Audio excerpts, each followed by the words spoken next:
Okay, so what locked-in syndrome, the locked-in syndrome that Jean-Dominique Bauby suffered from, it tells us about the 4 basic functions of the brain, of the central nervous system.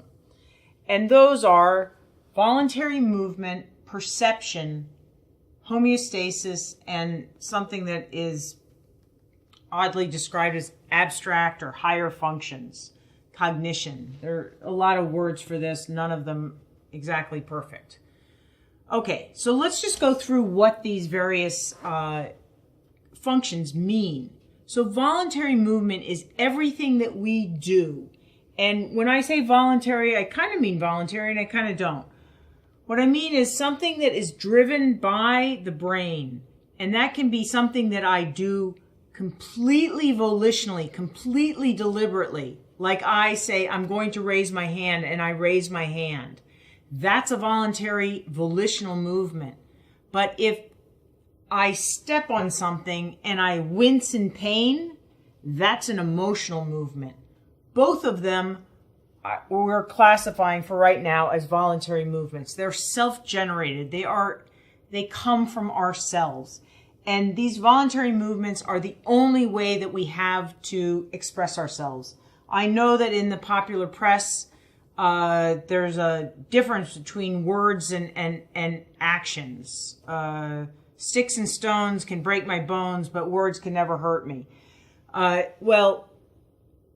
Actions and talk and actions, they're all one action. So talk is an action, and we use our laryngeal muscles, our diaphragm, the muscles of the upper airway, including our tongue and pharyngeal muscles.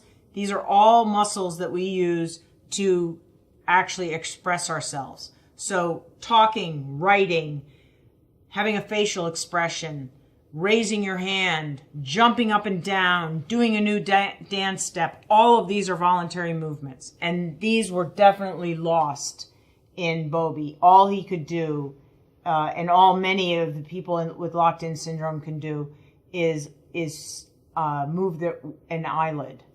Okay, so that's voluntary movement. Perception is distinct from sensation, and that's a very important concept.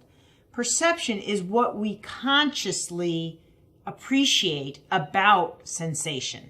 So I sense all sorts of stuff that I have no perception about. So for instance, my brain senses how much CO2 there is in my blood. Well, I have no idea how much CO2 there is in my blood. I mean, I could take a guess, but that's because I'm a scientist and I kind of know how much there should be. But there's there's sensors that tell us how long our muscles are, where our joints are. None of that actually reaches conscious perception. The perceptions that we have include vision and hearing, smell and taste, the sense of balance, the sense of position in the world. Where are we? Where's our head in the world? A sense of equilibrium. All of those are perceptions that we have.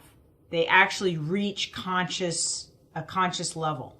The third major function that we're going to talk about is homeostasis. And homeostasis is what we use to keep our body in physiological limits, to make sure that we have enough oxygen to our brain and to the rest of our body. We are going to focus very much on brain in this course.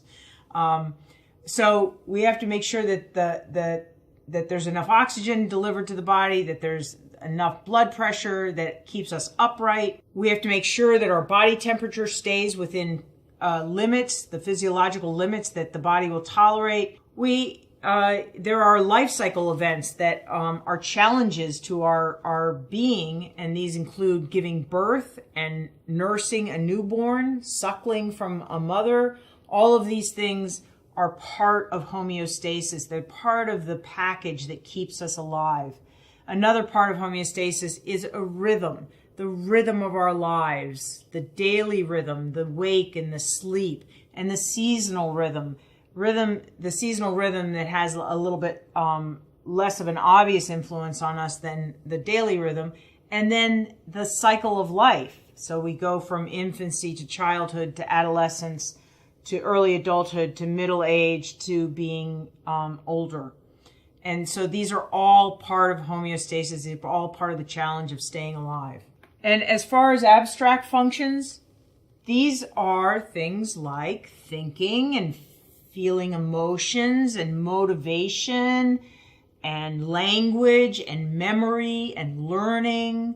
All of these are part of our higher abstract functions. Another incredibly important abstract function is how we interact. How do we play well with others? How do we get in that sandbox and survive it? These are all part of abstract functions, and they're a very important part of being a human. So in the next segment, what we're going to do is we're going to assign each one of these functions to a part of the central nervous system.